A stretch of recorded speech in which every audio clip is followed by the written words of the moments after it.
Today I'll talk about human resource management. This is an introductory lecture of a series of lecture on human resource management. So, an organization uh, is composed of group of people, group of persons who are there, and they, with the help of uh, financial capital, with the help of processes, and with the help of technology, they achieve organizational goal. And organization goal basically is to satisfy customers, and we at a clinical laboratory, we are responsible for satisfaction of our patients, providing them the accurate and precise report. So that is our goal of a clinical laboratory. So organization uses combination of several resources, and they are classified as physical capital resource, like plant, equipment, and finance. So these are physical resources. There are some other resources which are as such not visible, like history of your organization and culture of your organization. Uh, Culture of our organization, the people, our employee behavior is uh, is influenced by culture of our organization. So we should have a very strong and good culture in our organization, and it takes time to build a good culture in an organization. And the culture and history, they also help in achieving organizational goal. Then the third component is human resource. So we will read about this human resource today. Human resource refers to people who work in an organization. So human resource is our employees. Human resource plays central role in organizational pursuit of competitive advantage. I'll talk about competitive advantage today. Then human capital. This was human resource. Now human capital refers to the collective skills and knowledge of total workforce. So human capital refers to collective skill, combination of skill and knowledge of our all employees is human capital, and it holds an economic value for the organization. So, what is an asset? An asset is something that is owned and that has an exchange value. That is an asset. And human resource is also an asset. So, what is an HR asset? It is sum of knowledge, skills, experience, and competencies of our workforce. That is our HR asset of an organization. What are the features of HR asset? Although it is an asset, it is not owned by firm. In the first line, I told that asset is owned, but the HR asset is a special kind of asset which is not owned by firm, because our employee can walk over to other organization. They can leave our job, our organization, and they switch to some other organization. So it is not as such owned by us. And the other feature is it cannot be duplicated. Unlike physical assets, HR asset cannot be duplicated by our competitor. The competing laboratory cannot duplicate our asset. And unlike the monetary asset, value of HR asset increases over time because individual gain experience over time. So value of our workers as a HR asset increases with time. But value of HR asset may decline. How can it decline? If an individual is placed in a job that does not fit with his or her skills, and if there is reduced motivation. In these two situations, the value of HR asset may decline. Otherwise, value of HR asset usually grows with time because individual gain experience over time. So this was about human resource as an asset. So whether it is a cost or investment, some people, some owners say that HR, human resource, is a cost to organization. In fact, HR is an investment, and this investment is not without risk. I mean to say that you invest in your employees and they leave your job and join your competitor. So it is risky. But of course, we need to invest in HR asset, human resource. We need to invest, we need to train them, we need to develop them so that our organization goals are achieved. But it is a risky affair. So now the other term is human resource management. So today we have learned about human resource, we have learned about human resource asset. Now we are talking about human resource management. So human resource management is concerned with a holistic approach towards the management of people working in an organization. What are the activities of human resource management? The main activities, there are many activities. The main activities are recruitment, training, and development. There is a difference in these two words, training and development. Then performance management. Then we reward our employees or we compensate our employees. The most important compensation for our employees is their salary. So we compensate by giving them salary every periodically, maybe every month, usually every month. And then there is something known as management of employee relations. So sometimes they have union leader, they interact with each other, our employees, and we need to, we need to manage these kind of relations. So this was a brief about human resource management. Now, uh, nowadays we do strategic human resource management. This SHRM stands for Strategic Human Resource Management. Initially, there used to be personnel management. So, what is the difference between personnel management and strategic human resource management? So, there are these three terms: personnel management, human resource management, and strategic human resource management.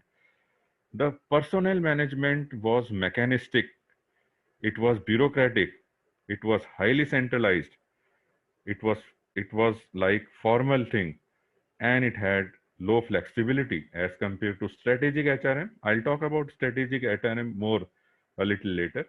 So strategic HRM is convergence between HRM and business strategy. See, we manage human resource in the line of organizational objectives and in tune with the business strategy.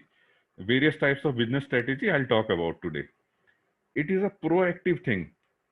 Unlike the reactive nature of the personnel management, it is a proactive thing. Then uh, it is concerned with organizational effectiveness and performance.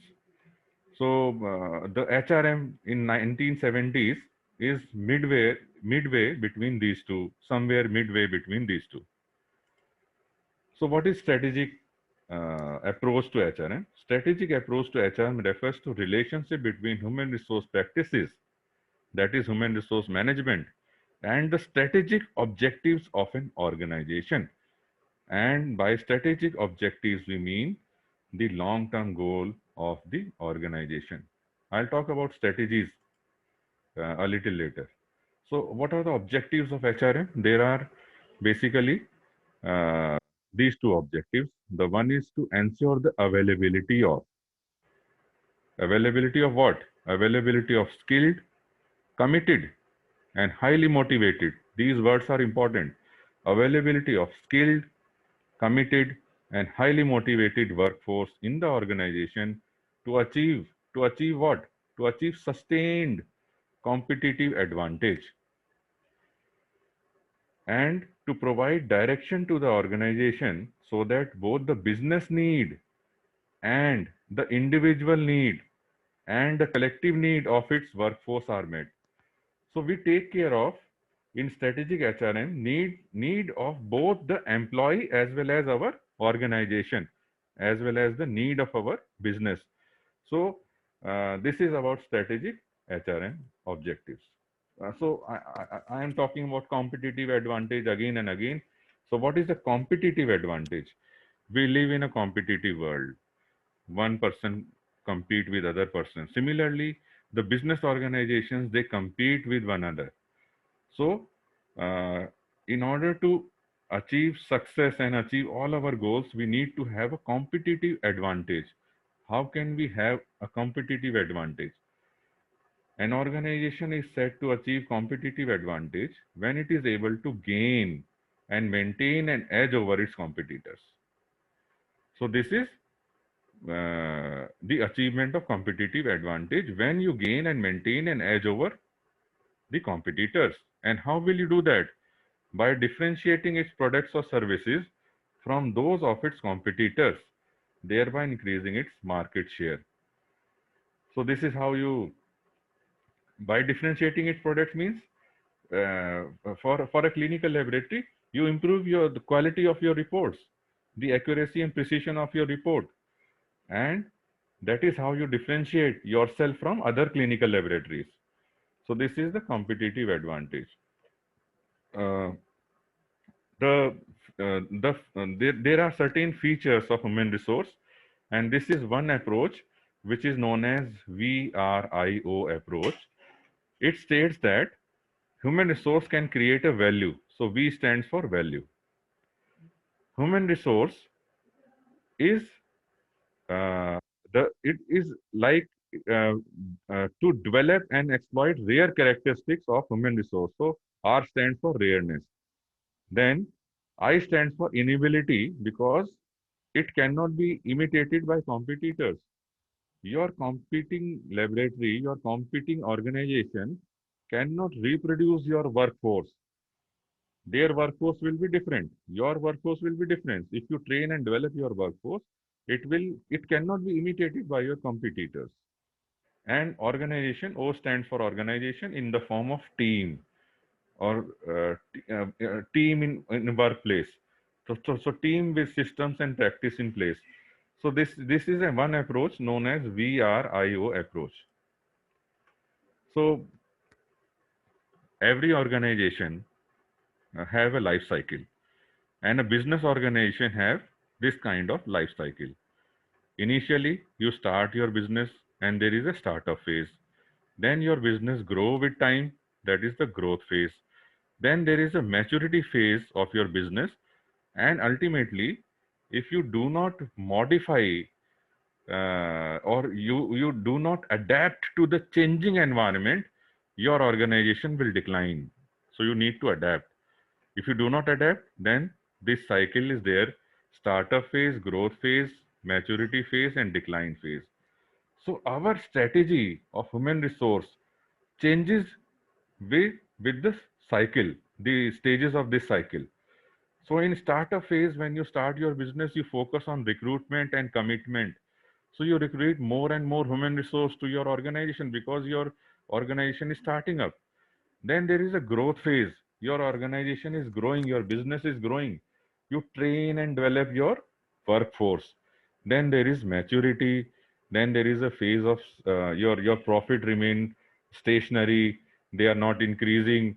Then you start focusing on controlling of cost. So you usually do not increase your manpower at this stage, and you try to control the labor cost.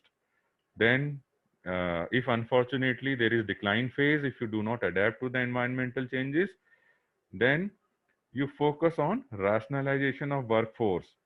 You you you try to cut down your workforce as minimum as possible, and this is like downsizing. So this is the your strategy of human resource with respect to the life cycle. Now, I'll talk about little bit about the business strategies as defined by Porter. So Porter defined business strategies as of following types: cost leadership, differentiation, focus, and he defined these three. And I have added from literature focus and niche. So what is the strategy known as cost leadership? Here, if a firm uses this strategy, then firm increases its efficiency, cut cost so that uh, product or service may be priced lower than the industry average. So you reduce the price of your product to achieve leadership in industry. You cut down your, if you are a clinical laboratory, you reduce the cost of your laboratory test. And this is how you will achieve the leadership by cost cutting. And uh,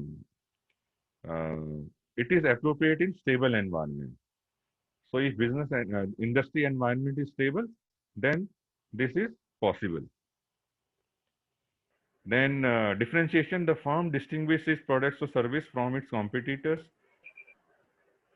Differentiation, the firm distinguishes its products or service from its competitors, and it is appropriate in dynamic environment. So for example, Apple computers, they have an image in customers' mind that it is a premium product. The BMW car. So they are leader because they are differentiated as compared to other competitors. So these two strategies are there, cost leadership and differentiation. Then there is the third strategy by Porter, focus. The firm recognizes that different segments of the market have different needs and attempt to satisfy a particular group. A beautiful example is of ThyroCare Laboratory. They focused on thyroid function test only, and they achieved a leadership in Indian market. So it is a strategy known as focus strategy. You focus on a particular segment of society, a segment of your market. I'm talking about society, but it is segment of market.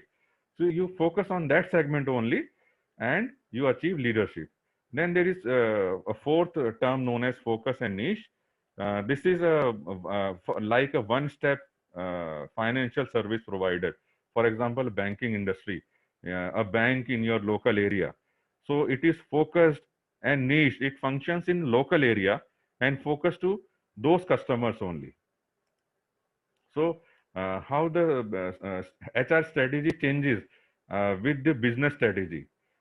When the strategy of business is cost leadership, there is hierarchical pay and few incentives are there, because in such a business strategy there is focus on cost cutting. So there are few incentives, and the career path are narrower. There is limited training, limited participation, and there is incentive to leave the firm. The organization, they are happy if their employees leave the firm because they are cost cutting to reduce the price of their product.